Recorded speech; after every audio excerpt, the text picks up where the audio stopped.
Chào mừng quý vị đến với bản tin thời sự quốc tế ngày 27 tháng 7 của FBNC với những tin tức nổi bật sau. Mỹ-Trung sau bao biến động nhiều ngày qua đã tiếp tục có cuộc đối thoại trực tiếp giữa các quan chức ngoại giao cấp cao. Thế nhưng đàm phán ngoại giao chưa xong, Trung Quốc đã tuyên bố tập trận ở Biển Đông. Động thái này liệu có nhằm mang đến thông điệp gì? Cùng lúc đó, Mỹ cũng đã có chiến lược để chống lại Trung Quốc khi chọn Đông Nam Á là trung tâm trong chiến thuật của mình.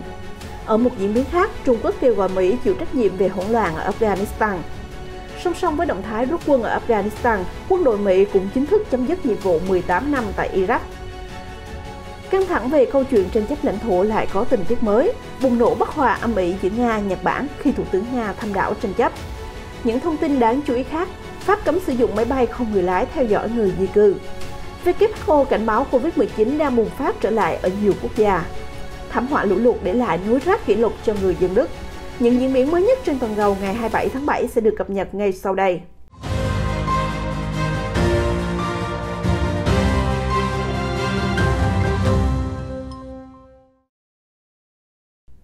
Vào thứ Hai đầu tuần hôm qua ngày 26 tháng 7, trong cuộc họp giữa Thứ trưởng Ngoại giao giữa hai nước Mỹ-Trung đang diễn ra, với những câu chuyện trên bàn đàm phán được báo cáo là hết sức thẳng thắn và cởi mở, thì Cục Hải sự Quảng Đông của Trung Quốc lại thông báo về một động thái làm dậy sóng Biển Đông.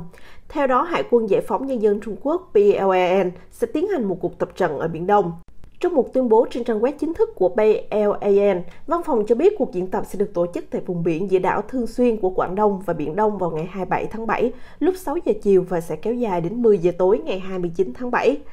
PLAN trước đó đã thực hiện một cuộc diễn tập kéo dài 6 ngày từ ngày 17 đến ngày 21 tháng 7 ở biển Hoa Đông, ngoài khơi tỉnh Chiết Giang, với khu vực huấn luyện biệt lập chỉ cách Đài Loan 243 km. FBNC cũng đã đưa tin về những cuộc tập trận này của Trung Quốc với những phân tích từ giới quân sự cho rằng những cuộc tập trận chính là thông điệp răn đe ngầm mà chính quyền Bắc Kinh gửi tới Mỹ và Đài Loan. Trong bối cảnh Mỹ đã liên tục cho hạ cánh máy bay quân sự ngụy trang dân sự trên hòn đảo Đài Loan vào tuần trước.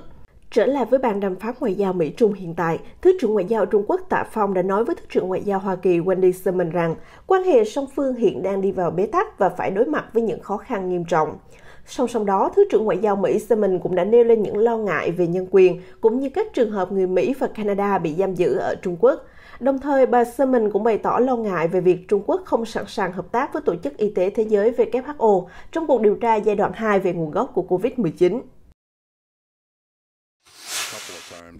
Trước những cơn sóng cuộn trào liên tục được Trung Quốc khuấy đảo tại mặt trận biển, khó tránh khi Bộ trưởng Quốc phòng Mỹ Lloyd Austin đã thẳng thắn tuyên bố Mỹ sẽ tăng cường hợp tác với các nước Đông Nam Á nhằm thách thức việc mở rộng các hoạt động quân sự của Trung Quốc ra Biển Đông.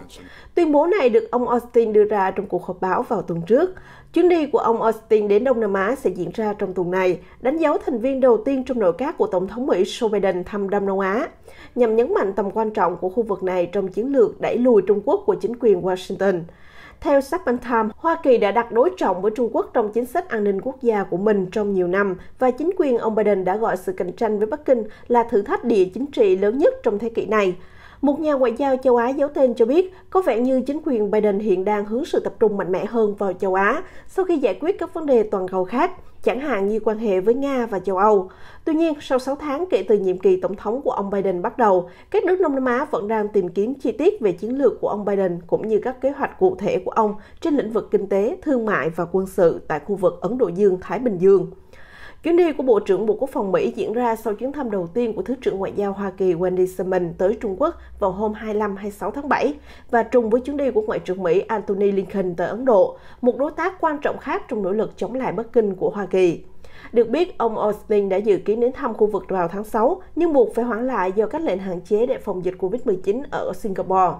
Cho đến nay, chính quyền ông Biden đã tìm cách tập hợp các đồng minh và đối tác để thành lập một mặt trận thống nhất và những gì họ nói là các chính sách kinh tế và đối ngoại ngày càng ép buộc của Trung Quốc. Hải quân Mỹ đã duy trì một mô hình hoạt động tự do hàng hải ổn định ở Biển Đông và gần Đài Loan, nhưng những hoạt động này dường như không làm nản lòng Bắc Kinh. Trung Quốc hôm thứ Hai ngày 26 tháng 7 cũng kêu gọi Hoa Kỳ nhận trách nhiệm về tình hình ngày càng tồi tệ hơn ở Afghanistan khi Mỹ tiến hành rút quân và cố gắng tăng cường các cuộc không kích trước sự tấn công của lực lượng Taliban. Vào hôm Chủ nhật ngày 25 tháng 7, Mỹ đã tăng cường các cuộc không kích ở miền nam Afghanistan nhằm chống lại lực lượng Taliban. Tư lệnh quân đội Mỹ phụ trách Trung Đông và Afghanistan, tướng Brent McKenzie cho biết Mỹ đã chuẩn bị sẵn sàng nếu cuộc tấn công của Taliban tiếp tục. Người phát ngôn Bộ Ngoại giao Trung Quốc Triệu Lập Kiên nói rằng, điều cần phải nhấn mạnh là Hoa Kỳ đã bất ngờ tuyên bố rút hoàn toàn quân đội ở Afghanistan. Đây là nguyên nhân sâu xa khiến tình hình an ninh ở Afghanistan ngày càng xấu đi và là mối đe dọa nghiêm trọng đối với hòa bình và ổn định của nước này, cũng như các lợi ích an ninh quốc gia trong khu vực. Với tư cách là quốc gia giải quyết vấn đề khủng bố ở Afghanistan, Mỹ cần phải gánh vác trách nhiệm của mình, thực hiện các hành động cụ thể để đảm bảo chuyển đổi tình hình ở Afghanistan một cách suôn sẻ, ngăn chặn các lực lượng khủng bố có cơ hội phát triển lớn mạnh hơn và duy trì tiến trình hòa bình và hòa giải Afghanistan. Ông Triệu nói thêm, Afghanistan đang ở một thời điểm quan trọng, phải đối mặt với những thách thức từ chiến tranh, hỗn loạn và quản trị đất nước. Do vậy, Trung Quốc luôn tin rằng đàm phán chính trị là cách đúng đắn duy nhất để giải quyết vấn đề ở Afghanistan. Vào thứ Bảy ngày 24 tháng 7, để giải quyết tình trạng bạo lực gia tăng, các nhà chức trách Afghanistan đã phải áp đặt giới nghiêm ban đêm từ 10 giờ tối đến 4 giờ sáng trên 31 trong số 34 tỉnh của cả nước. Trong lúc đó, Tổng thống Hoa Kỳ Joe Biden và Thủ tướng Iraq Mustafa al-Kadhimi hôm thứ Hai ngày 26 tháng 7 đã ký một thỏa thuận chính thức kết thúc nhiệm vụ chiến đấu của Hoa Kỳ ở Iraq vào cuối năm 2021, hơn 18 năm sau khi quân đội Hoa Kỳ được gửi đến đất nước Trung Đông. Hiện có 2.500 lính Mỹ ở Iraq đang tập trung chống lại tàn dư của nhà nước Hồi giáo tự xưng IS. Và giờ đây, vai trò của Mỹ ở Iraq sẽ chuyển hoàn toàn sang đào tạo và cố vấn cho quân đội Iraq để tự vệ. Thế nhưng, quan chức chính quyền cấp cao không cho biết có bao nhiêu lính Mỹ sẽ ở lại Iraq để cố vấn và huấn luyện. Ông Biden nhấn mạnh, quân đội Mỹ sẽ đào tạo, hỗ trợ, giúp đỡ quân đội Iraq, đồng thời cũng sẽ đối phó với nhóm khủng bố nhà nước Hồi giáo IS tự xưng khi lực lượng này trỗi dậy. Tuyên bố chung của Mỹ, Iraq dự kiến sẽ trình bày chi tiết một số thỏa thuận phi quân sự liên quan đến y tế, năng lượng và các vấn đề khác. Hoa Kỳ có kế hoạch cung cấp cho Iraq 500.000 liều vaccine Pfizer-BioNTech trong chương trình chia sẻ vaccine COVAX toàn cầu. Ông cho biết những liều vaccine sẽ đến sau vài tuần nữa. Bên cạnh đó, Hoa Kỳ cũng sẽ cung cấp 5,2 triệu đô la để giúp tài trợ cho một phái bộ của Liên Hợp Quốc giám sát các cuộc bầu cử vào tháng 10 ở Iraq. Vào hôm thứ Hai, 26 tháng 7, Thủ tướng Nga Mikhail Mishustin đã đến thăm đảo Inturop, còn gọi là Etorofo ở Nhật Bản, nằm trong chủ đảo tranh chấp Nam Kuril mà Nhật Bản gọi là lãnh thổ phương Bắc. Chuyến thăm này nằm trong khuôn khổ chuyến đi 4 ngày và đến vùng Viễn Đông và Siberia của Thủ tướng Nga và đã vô tình thổi bùng mối bất hòa âm ỉ giữa Nga và Nhật Bản. Tờ Nikkei Asian dẫn lời báo cáo cho biết, ông Mishustin đã đến thăm một bệnh viện và khu liên hợp chế biến hải sản trên đảo. Ngoài ra, theo hãng thông tấn Nga Interfax, ông Mishustin còn đưa ra đề xuất về việc thành lập một đặc khu miễn thuế trên quần đảo Kuril, lãnh thổ phương Bắc để thu hút đầu tư nước ngoài, và sẽ thảo luận về kế hoạch với Tổng thống Nga Putin khi trở lại Moscow. Động thái thăm đảo tranh chấp của Nga đã khiến cho Nhật Bản tức giận. Tại Tokyo, Thứ trưởng Ngoại giao Nhật Bản Takemori đã đệ đơn phản đối với đại sứ Nga tại Nhật Bản Mikhail Galuzin về chuyến thăm của ông Mishustin. Cũng trong cùng ngày, Chánh văn phòng nội các Kasumobu Kato cho biết trong một cuộc họp rằng chuyến đi của ông Mishustin mâu thuẫn với quan điểm nhất quán của Nhật Bản về các lãnh thổ phía Bắc. Thậm chí, Bộ trưởng Ngoại giao Nhật Bản Toshimitsu Motegi đã tuyên bố chuyến thăm của Thủ tướng Nga đã làm tổn thương tình cảm của người dân Nhật Bản và không đóng góp vào quan hệ Nhật-Nga. Ngay lập tức, phía Nga cho rằng Nhật Bản đang có những phản ứng thù địch. Bộ Ngoại giao Nga đã triệu tập đại sứ Nhật Bản tại Moscow để phản đối hành vi của Tokyo. Điện Kremlin cho biết họ coi trọng và muốn cải thiện quan hệ với Tokyo, nhưng không thấy có gì sai trong chuyến đi của Thủ tướng và nói rằng ông có thể đi bất cứ đâu trên lãnh thổ Nga mà ông muốn. Có thể nói, nhóm đảo tranh chấp đã trở thành một rào cản kiên cố ngăn hai nước ký kết hiệp ước hòa bình kể từ sau Thế chiến thứ hai. Người phát ngôn của Tổng thống Vladimir Putin Dmitry Peskov cho biết Moscow sẽ tiếp tục làm việc với Tokyo để đạt được thỏa thuận một hiệp ước hòa bình. Được biết, hai nước đã đồng ý thực hiện các dự án chung trên quần đảo trong các lĩnh vực như nuôi trồng thủy sản, năng lượng gió và giảm thiểu chất thải như một cách để xây dựng lòng tin. Trước chuyến thăm của Thủ tướng Mishustin, Tổng thống Putin còn đưa ra một đề xuất tốt liên quan đến hoạt động kinh tế chung trên quần đảo mà hai nước hướng tới thực hiện. Vấn đề người di cư cố gắng vượt từ phía Bắc nước Pháp đến Vương quốc Anh đã là một vấn đề hóc búa đối với London trong thời gian dài. Những nỗ lực của Anh nhằm hạn chế dòng người di cư bất hợp pháp qua eo biển đã dẫn đến một số thỏa thuận giữa Paris và London. Vào năm ngoái, Anh và Pháp đã đạt được một thỏa thuận về việc triển khai cách thức giám sát người di cư bằng công nghệ tiên tiến hơn. Bộ trưởng Nội vụ Vương quốc Anh Richie Peter và người đồng cấp Pháp Brendan Radamin cũng nhất trí về việc sử dụng máy bay không người lái, radar, ống nhòm quang điện tử và máy ảnh cố định. Anh cho biết thiết bị chuyên dụng sẽ cho phép Pháp triển khai biện pháp hiệu quả hơn trong việc tìm kiếm, kiểm soát các khu vực nhanh hơn và giúp đảm bảo các sĩ quan được triển khai đúng nơi và đúng thời điểm. Từ đây có thể ngăn chặn sự gia tăng của số người di cư. Tuy vậy, bất chấp thỏa thuận được thực hiện bởi Anh và Pháp, việc sử dụng máy bay không người lái cho nhiệm vụ này sẽ không được phép ở Pháp. Theo phán quyết của Ủy ban Quốc gia về tin học và tự do CNIL của Pháp, chính phủ có thể đã vi phạm quyền riêng tư của người di cư bằng cách sử dụng máy bay không người lái.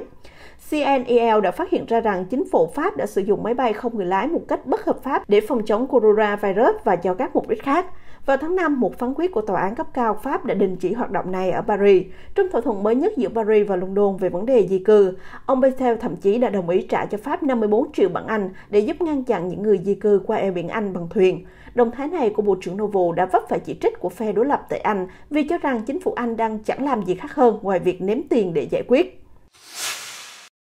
Chuyển sang một thông tin về tình hình dịch bệnh trên thế giới. Theo Tổ chức Y tế Thế giới WHO, đại dịch COVID-19 đang bùng phát trở lại ở nhiều quốc gia trên thế giới. WHO cho biết số trường hợp COVID-19 được xác nhận trên toàn cầu đã tăng lên 193.798.265 người, với số người chết lên tới 4.158.041 người vào hôm thứ Hai, 26 tháng 7. Trong đó, số ca nhiễm COVID-19 ở châu Mỹ chiếm gần một nửa tổng số ca toàn cầu, với 76.090.220 ca được ghi nhận. Châu Âu và Đông Nam Á lần lượt báo cáo con số là 58.959.970 người và 37.536.524 trường hợp. Đáng lo ngại là 16 người nữa liên quan đến Thế vận hội Tokyo đã có kết quả dương tính với COVID-19, bao gồm 3 vận động viên, nâng tổng số được xác nhận liên quan đến Thế vận hội Tokyo lên 153 người. Nhật Bản hôm Chủ nhật ngày 25 tháng 7 đã báo cáo hơn 5.020 trường hợp mắc mới, nâng tổng số ca nhiễm lên 870.737 ca. 4 trường hợp tử vong mới đã được báo cáo, nâng tổng số người chết lên 15.128 người. Theo Trung tâm Khoa học và Kỹ thuật Hệ thống tại Đại học Johns Hopkins, tổng số trường hợp COVID-19 được xác nhận ở Hoa Kỳ đã vượt qua 34,44 triệu người vào Chủ nhật 25 tháng 7, với số người chết lên tới 610.887 người. Anh đã báo cáo 29.173 trường hợp nhiễm coronavirus trong thời gian 24 giờ gần nhất, đạt tổng số 5.697.912 trường hợp mắc COVID-19. Tổng số người tử vong vì COVID-19 tại Anh lên tới 153.070 người. Tại Đông Nam Á, Indonesia vẫn là tâm dịch ở khu vực này và là tâm dịch mới của thế giới những ngày gần đây, với số ca nhiễm và tử vong tăng lên kỷ lục.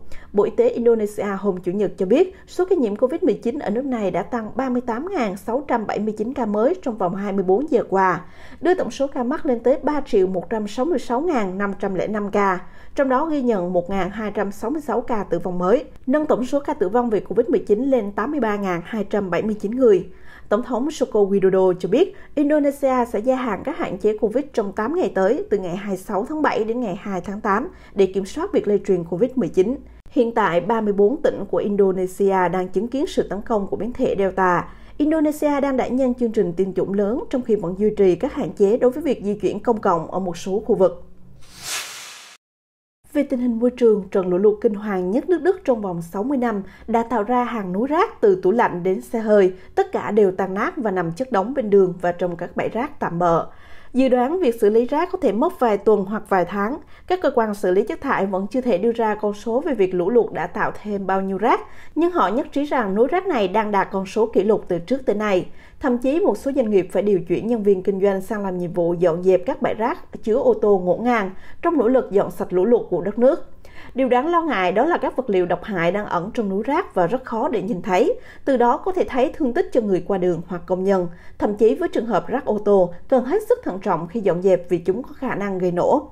Đức đi tiên phong trong việc quản lý chất thải hiện đại vào những năm 1970, đưa ra khái niệm phân loại rác để tái chế, đốt hoặc chôn lấp. Thế nhưng với khối lượng rác sau lũ, rất khó để tiếp tục công việc theo đúng quy trình. Tại bang North Rhine-Westphalia đông dân nhất của Đức, thống đốc Armin Laschet đã phải thừa nhận trong một bài phát biểu rằng không thể xử lý tất cả rác thải tại địa phương, đồng thời kêu gọi sự giúp đỡ rộng rãi hơn từ nhiều nơi khác. Thông tin vừa rồi cũng đã kết thúc bản tin thời sự quốc tế hôm nay. Cảm ơn quý khán giả đã theo dõi. Chúng tôi sẽ tiếp tục cập nhật những thông tin mới nhất và nóng nhất trên thế giới trong những bản tin tiếp theo được phát sóng trên kênh FBNC. Xin chào và hẹn gặp lại quý vị.